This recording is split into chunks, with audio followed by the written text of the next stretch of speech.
va voir comment la mort en islam, ça se vit. أعوذ بالله من الشيطان الرجيم بسم الله الرحمن الرحيم J'avoue que je n'ai pas compris. قل S'il y en a qui parlent l'arabe, c'est l'arabe qui parle. Non? بيده ملكوت كل شيء C'est arabe, non? Bon, est-ce qu'il y en a qui comprennent l'arabe, qui peut nous traduire ça? Il y a des sœurs musulmanes, il y a des frères musulmans, il y a des Aladja. Ah, Aladja, tu n'as pas compris? De toute façon, c'est une chanson, hein? Et la chanson, elle est dite pour les morts. Donc, elle n'a pas compris. Bon, on continue pour voir. Le test, c'est la mort en islam. On va essayer de voir si on va comprendre quelque chose par la suite. ويجير ولا يجار عليه وهو يجير ولا يجار عليه إن كنتم تعلمون. On a rien compris. Alors ça pose un problème très simple. Bon, celui que vous voyez là, est-ce que il a l'air d'un Africain ou d'un Arabe? C'est un Africain? Bon, nous supposons que c'est un Africain. Bon, et nous supposons aussi même que c'est un Arabe. Les deux, c'est pas grave. Bon, dans le cas où c'est un Africain, nous supposons que lui qui chante, il a compris. Et qu'il chante pour des gens qui ont compris. Mais dès lors que c'est une diffusion qu'il fait, c'est une vidéo qu'il a produite, ça suppose qu'il y en a qui ne vont pas comprendre. Comme nous, il y a d'autres qui ne vont pas, il y a d'autres qui vont comprendre. Je ne peux pas faire une analyse statistique pour savoir ceux qui vont l'écouter. Ils sont plus nombreux à comprendre que ce n'est pas là le sujet.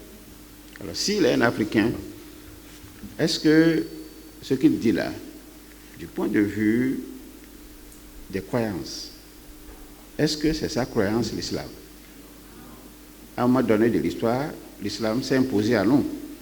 Au moins, on est d'accord, hein? Très bien. Comme quelle autre religion s'est imposée à nous? Le christianisme de Rome, ça s'est imposé à nous. Alors, ce qui veut dire que ce qu'il fait là, si c'est un Africain, est-ce que c'est en accord avec les croyances de ses ancêtres? Ce n'est pas du tout en accord avec les croyances de ses ancêtres. Il est dans un piétinement, il est dans une violation. Est-ce que ses ancêtres, dans leur tombe, si vous pensez que les ancêtres continuent d'être dans les tombes, est-ce que là où il se trouve, il serait fier de lui? Donc c'est une réflexion. Donc moi je pose juste des questions. On peut avoir des questions, des réponses controversées. Ah oui, ils sont contents ou ils ne sont pas contents. Ce n'est pas là le sujet. Alors ce qui va nous permettre d'aller en profondeur, c'est que si par exemple vous êtes Bariba. Bariba, Aniki, on parle Bariba, non? Très bien. Et que vous décidez d'enterrer un mort de chez vous dans un rite d'Abomey. Abomey, c'est le fond, non? Est-ce que vous pensez que même celui qui est mort, là, si nous supposons qu'il y a une transfiguration et qu'il doit entrer en contact même avec ses parents longtemps morts avant lui, est-ce qu'avec le rite d'Abomey, là, Aniki, est-ce que vous pensez que c'est réfléchi? Non, il y a un problème.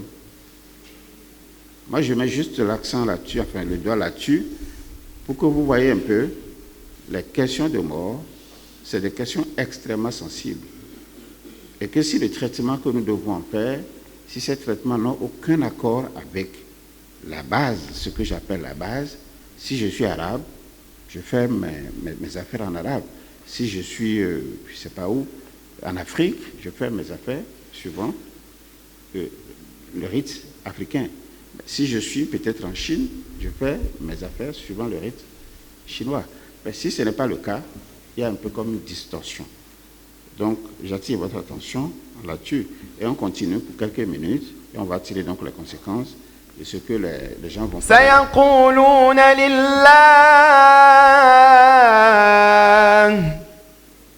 قل فأنا تسحرون. بل أتيناهم بالحق وإنهم لكاذبون ما اتخذ الله من ولد وما كان معه من إله إذا لذهب كل إله بما خلق ولعلى بعضهم على بعض سبحان الله عما يصفون عالم الغيب والشهادة فتعالى عما يشركون قل رب إما تريني ما يوعدون رب فلا تجعلني في القوم الظالمين وإنا على أن نريك ما نعدهم لقادرون ادفع بالتي هي أحسن السيئة نحن أعلم بما يصفون وقل رب أعوذ بك من همزات الشياطين وأعوذ بك رب أن يحضرون حتى ولا يتساءلون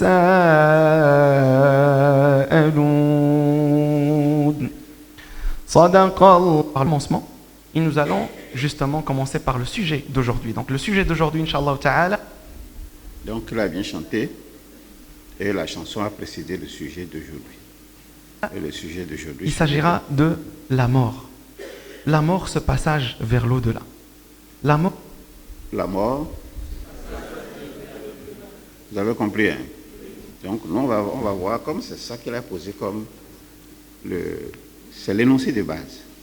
Donc tout ce qui va nous dire en principe comment le passage vers l'au-delà doit s'effectuer. Selon quelle approche? C'est l'islam, non? Oui. Comment eux, enfin, ou lui, il conçoit le passage. On y va. La mort est quelque chose d'essentiel en islam. La mort a une très très très très grande place, subhanallah al-azim, dans l'islam. Et comme disait à l'époque notre... Et donc on va commencer, Inch'Allah Ta'ala, par le commencement. Et nous allons justement commencer par le sujet d'aujourd'hui. Donc le sujet d'aujourd'hui, Inch'Allah Ta'ala, il s'agira de la mort. La mort, ce passage vers l'au-delà. La mort est quelque chose d'essentiel en islam. La mort, c'est d'essentiel en islam. Tout ça, il faut noter. C'est quelque chose d'essentiel en islam. Alors, si en fin de compte, il n'a pas mis l'accent sur la vie, ça veut dire que la vie n'est pas une question essentielle en islam. Mais c'est lui, ce n'est pas que forcément le Coran que nous sommes en train de lire, mais c'est lui. Et je doute que celui-là, il doit connaître quand même le Coran. J'imagine. Donc, il ne peut pas dire n'importe quoi. Bon. La mort a une très très très très grande place, subhanallah al-azim, dans l'islam. Et on se doit, tout un chacun et toute une chacune, de comprendre ce que c'est la mort. Parce que si la vie existe, c'est que la mort existe, subhanallah. Et ces deux concepts vont toujours ensemble, subhanallah al-azim. Et comme disait à l'époque notre cheikh Farid al-Ansari, rahimahullah ta'ala, il dit, en fait, la mort a été annoncée depuis le début de battement dans notre cœur, subhanallah al-azim. Depuis que le cœur a commencé à battre, eh bien, il a annoncé sa fin, subhanallah, ajib. Dès que le corps a commencé à battre, il a annoncé la fin. Vous l'avez suivi, non? Bon. Et donc nous allons, Inch'Allah Ta'ala, aujourd'hui, vous faire voyager bi'idhnillah azza wa jal avec nous à travers ce concept qui est la mort, Inch'Allah Ta'ala. Et donc je vais introduire Ici à ma droite, mon frère Mohamed Hafidahullah. Salam alaikum wa rahmatullahi wa barakatuh. Wa alaykoum salam wa rahmatullahi wa barakatuh. Kif haluk, Mohamed? C'est un plaisir de vous retrouver. Wallahi, toi plaisir partagé. Et notre cheikh Omar qui revient Allah d'une belle yahfadhak. petite Omra. Ça fait plaisir de vous retrouver et ça me fait Allah plaisir de yahfadhak. retrouver notre public Allah là yanour. derrière. C'est vraiment un plaisir. Barakallah fik Akhi Mohamed. Donc Akhi Mohamed, comme vous le savez, alhamdulillah rabbil alamin, c'est un enseignant, Hafidahullah wa ra'a, ainsi qu'un conférencier, et c'est également un animateur parmi les animateurs des podcasts de Darifton. Allah subhanahu wa ta'ala yahfadahu wa yubarik fi. Amin, Allah barakallah. yajzak bi khair. Bienvenue parmi nous Akhi Mohamed aujourd'hui. Khaira. Mon frère, Vous comprenez ce qu'il dit? Il parle français. Comment? Ben, il parle français, non? Ah, il parle français et arabe réunis. Bon, de toute façon, là où il parle français, au moins vous entendez ça. Là où il parle arabe, comme on ne connaît pas arabe, on sait qu'il parle quelque chose. Donc, nous continuons. Omar et notre cheikh Hafidakallah, kif haluk? Bi khair? Alhamdulillah. Alhamdulillah. Et donc, comme vous le savez, notre frère Omar, il est un imam et un cheikh et un conférencier également, et aussi un animateur des podcasts d'Arifton, Hafidahullahu wa ra'ah, et il est aussi à l'initiative de Khayrukum. Donc, comme vous le savez, on en a discuté énormément pendant les différents podcasts qu'on fait, et donc on va, Inch'Allah ta'ala, parler de Khayrukum un peu plus tard, bi'idnihi subhanahu wa ta'ala. Et donc, nous allons sans tarder, Inch'Allah ta'ala, commencer notre live par une petite introduction, Inch'Allah ta'ala, de ce que c'est la mort en islam. Et donc nous allons commencer par mon frère Mohamed. Est-ce que tu peux nous dire un petit je peu peux pas prendre la parole comment ça se passe? Bon, Omar. vous pouvez débattre entre vous. Il revient de notre cheikh revient de donc Masha'Allah, d'Arabie, Masha'Allah, d'une de belle Omra, petite Omra. exactement. Donc il a sûrement dû assister à énormément de Salat al-Janaz. En sachant que là-bas, subhanallah, Naam. après chaque prière quasi, il y a une prière mortuaire, subhanallah. Donc, Après chaque prière obligatoire. il est beaucoup plus, je veux dire, apte là à l'instant Non. d'introduire le sujet de la mort. Tafaddal mashkoura. C'est Hamza, je vais relancer la balle. أيوة، اليوم اليمين. ايش غنديروا اليوم؟ Ahlul Yamin, c'est Hamza. خير إن شاء الله، خير. Lorsque le prophète sallallahu عليه alayhi wa الصلاة sallam والسلام. a demandé la permission à Abdullah ibn Abbas, parce qu'à sa gauche, il y avait Khalid ibn Walid, نعم. de lui permettre de donner le verre. Mais le prophète sallallahu alayhi wa sallam a demandé la permission à Abdullah ibn Abbas, qui était un jeune homme, un tout petit, encore un petit homme, un adolescent. Il demanda la permission parce que lorsqu'on vient verser, on vient donner, c'est toujours la droite. C'est toujours la droite. Il demanda la permission pour pouvoir donner à sa gauche. Qu'est-ce qu'Abdullah ibn Abbas a fait? Il a refusé. رضي الله عنه. Parce que le prophète sallallahu alayhi wa sallam avait bu de ce verre et il a voulu être le deuxième. Allah. Ahl Yamin. Alors, Ahl Yamin. Bihal, barakallahu fik. On ne peut pas Même à négliger partir du l'enseignement moment où- prophétique. À partir du moment où il me compare Là, ils sont en train de- à Abdullah ils sont en train de ibn Abbas, blaguer. Allah يجزيك Marhaba. بخير. Ce qui est important, c'est qu'il y a la mort en islam. C'est clair là. Il y a la mort en islam. On peut noter ça comme un gros chapitre.